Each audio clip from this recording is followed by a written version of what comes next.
So in today's meeting, we're just going to start nice and gentle by going around and telling each other a little bit about ourselves. Hello, my name's Mystic Mike, and I play games on easy mode.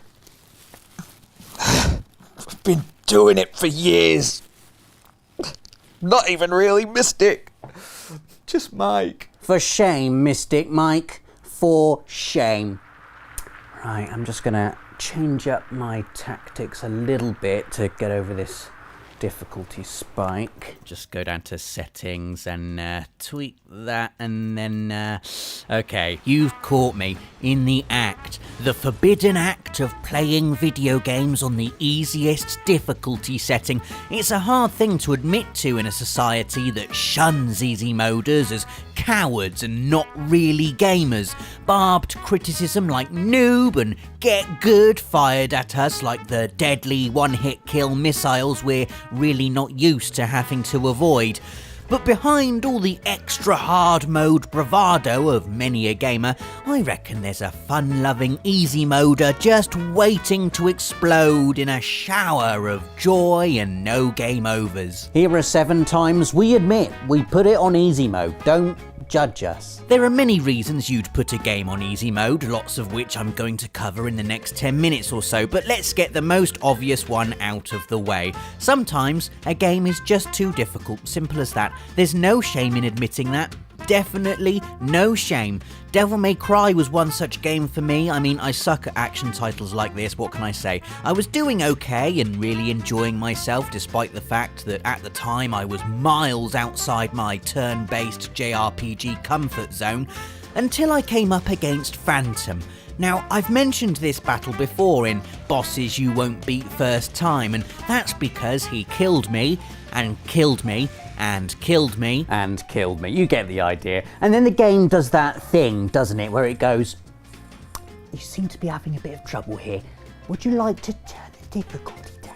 Yes, please, Devil May Cry. And so I did. And I instantly killed Phantom by standing in front of his lava-barfing face and pressing square 6 times. I felt dirty, but not as dirty as I felt relieved. It was like a big weight had been lifted from my shoulders, and I set about pirouetting my way through the remaining 5 or so hours of game, juggling helpless marionettes and slaying helpless bosses, all while the coolest music in the world pumped through my headphones. I was obsessed with the Blade movies at the time, and so I'd put that soundtrack on, turn the game volume down, and replay entire levels just to enjoy the gorgeous gymnastic violence. I don't regret putting it on easy mode one bit, not even when the friend who'd recommended me the game subsequently shunned me for 3 weeks by playing Magic the Gathering with the media studies guys, instead of us cool philosophy students in the back of the canteen. I was so cool when I was 18. Metal Gear Solid is our next entry, and before you start hammering the dislike button faster than you did Circle during Ocelot's torture scene, hear me out. I was 11 or 12 years old when I played Metal Gear Solid for the first time, and my PlayStation was at my dad's house, and I only went there on Sundays. Combine being a kid whose gaming experience up until that point consisted mainly of running sideways and jumping, with the fact my playtime was fractured and irregular, and you'll excuse me for putting Metal Gear Solid on easy mode. Even then I found it really hard. It took me a literal month of Sundays, and that's not even a figure of speech there. I'm talking 4 entire visits to my dad to beat Ocelot at the beginning. The first boss fight, I know. I was pretty awful at the game, to be honest. It took me ages to understand how to dodge the lasers that led to the Raven fight. 5 Sundays were spent looking for Meryl's codec number, another 3 trying to work out how to beat Mantis. This was my Dark Souls, okay? Everything took ages, but when I finished it, yes! Maybe that's what started my love affair with the series, as well as it being objectively amazing.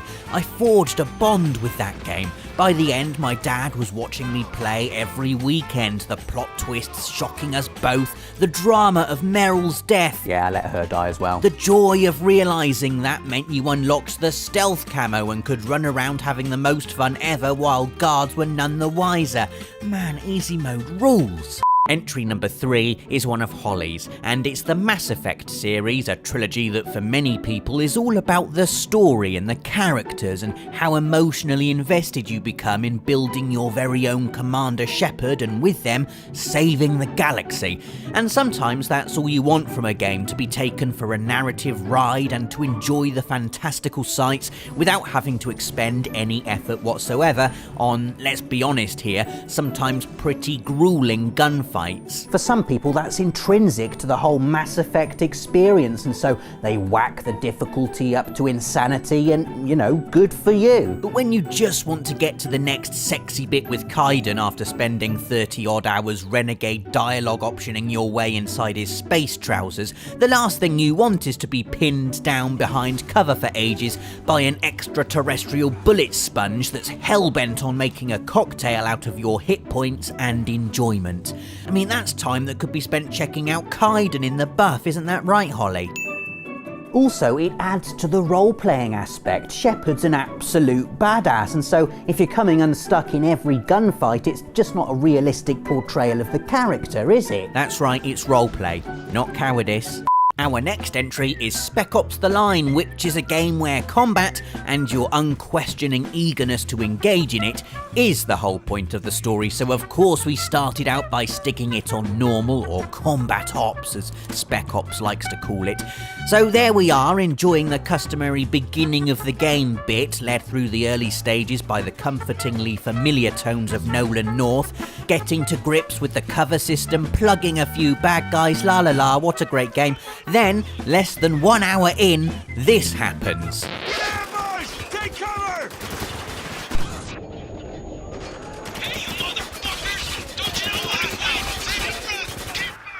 What am I supposed to do here? You're pinned down by a relentless barrage of gunfire. Seriously, at one stage I just sat there and listened to it hammer down like torrential rainfall. No let-up. The kind of gunfire where as soon as you peek out for a pot shot, your screen instantly goes black and white and does the "you're nearly dead" heartbeat sound effect. This isn't good, Dave. This isn't good. Any ideas? One, but it's insane. Just go for it. We're sitting ducks like this. Okay. Wait, what are you doing? I've got to do this, Dave. Rob, no. I've got to do it. No. No. No! Yeah, bite me. I enjoyed the game from here. I didn't die 6 times every time I got into a firefight, and it's not like easy mode mitigates the emotional wallop of that white phosphorus bit. See? I was still challenged, just not with my thumbs. Our next entry is Uncharted 4, a game I did finish on normal difficulty first. See, here's my save file. In fact, I've even done a fair chunk of it on crushing during a now aborted attempt at the platinum. But there was that one time... Rob, we need to capture all of Uncharted 4. When by? Tomorrow. There's no way we're going to be able to get it done. Unless... No, you are not playing Uncharted 4 on... It's Uncharted 4 on the easiest difficulty setting. Aim assist, enemies go down in a couple of shots, Drake takes barely any damage, and look how much fun it is. I felt like a proper Indiana Jones, running through gunfire that always seems to miss me, swinging through epic set pieces, spraying cinematic death with every trigger squeeze. It felt like an entirely new game, to be honest, one I think everyone should try. Go on, I dare you. Put the stabilizers on. Have a blast without any fear. On crushing mode, you beat Uncharted 4. But on Explorer mode, you simply enjoy it. The game becomes so much faster, so much more like an explosive matinee action movie as you're flung through the story, henchmen flying into the air, the searing musical score serenading your guaranteed victory. Give in to temptation and have a go. We've got Resident Evil 4 as our penultimate entry, a game Dave was determined to enjoy after everyone banged on about how it was one of the best games ever made, etc, etc. And so he embarked upon his adventure, immediately falling prey to the lunatic baghead chainsaw man in what is essentially the first big fight in the entire game. Well, how do I do this? He just keeps getting up every time I shoot him. Yeah, he does that. You think you've killed him, you move somewhere else, and then brum, brum, brum, brum, brum, the telltale sound of his chainsaw whirring into life lets you know that he's coming. He's coming, Dave. He's coming to get you.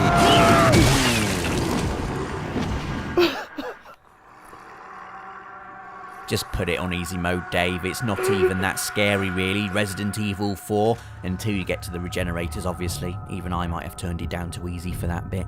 Our final entry is one that haunts me to this day. Back in 2004, I took a chance on Onimusha 3 Demon Siege, a hardcore third-person action-adventure that requires you knuckle down and master its precise, delicate combat system. Not my bag usually, but this had Takeshi Kaneshiro in it, an actor I fell in love with after seeing House of Flying Daggers as super handsome samurai Samanosuke Akechi, and also Jean Reno was a time-travelling warrior cop with a whip made of fire, so I had to play it. Also, the opening CG movie is still one of the most amazing things I've ever seen. Anyway, I digress. I really put my all into this. I played it on normal like a frickin' hero all the way until the very end, where I found myself up against the final boss Nobunaga with only one first aid kit in my inventory. I must have tried this fight like 20 times, determined to finish the game, but one first aid kit just was not enough. I came close a couple of times, agonisingly close, but his attacks were just really difficult to dodge and I needed a couple more first aid kits to help me power through. But this is the end game, I couldn't go back and get any more. I'd saved the game right before this fight. It was win or bust. And so eventually I got worn down. I switched the difficulty to easy. I kicked the snot out of Nobby and finally saw the end credits. It's the least proud I've ever been at finishing a game. I'm sorry, Kaneshiro-san, I failed you. So, there you have it. 7 times we put the difficulty on easy. Who's going to be brave enough to tell us when they've done the same thing in the comments? Come on, we're all friends here. Don't forget to leave us a like and please do subscribe for more of these lists every Friday. Thanks for watching and don't forget to take it easy.